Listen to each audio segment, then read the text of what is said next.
Cézanne was an impressionist but did not have the light, airy look of many impressionists. For a while, he painted still life compositions and then began to occupy an essential place in his work. I chose the painting Apples and Oranges, and it was created in the late 1890s. Cézanne painted this in his Persian studio. This painting is oil on canvas, and his brushstrokes are more blended together than they are sharp.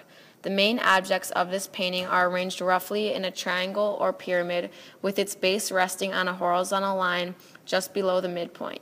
I feel like Cézanne was trying to focus the light on the white cloth and the fruit.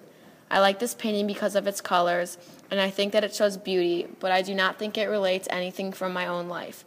Apples and Oranges was the most important still life painting in the late 1890s. During Cézanne's early work, he mainly focused on impressionistic work. After a little while, he perfected his skills and wanted to change his artwork to be a more credible form of art to be accepted into many museums. The piece of art that I chose was a bridge of Maine. It was painted back in 1879 in a town named Moulins, France. For some reason, this piece really caught my eyes. Maybe from the right choice of colors that he used and the way he depicted the sun coming through the trees, creating a very peaceful scene. The thing I liked the most was the difference in brush strokes being divided up by the bridge in the middle of the canvas.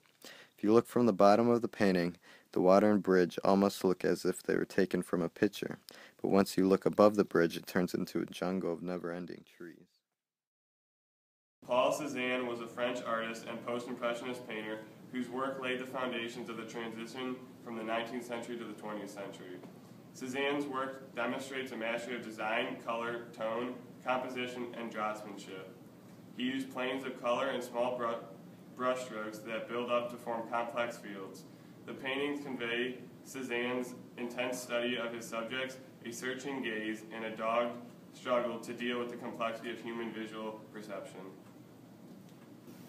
I chose the painting Boy in a Red Waistcoat. The artist of this painting is Paul Cézanne, and it was commissioned by a man with the name Vallard. The purpose of this painting is for Cézanne to make a connection to the past. The boy's pose represents that of an academic life study. The focus of this painting is on the waistcoat because the background and everything surrounding the waistcoat has a darker shade.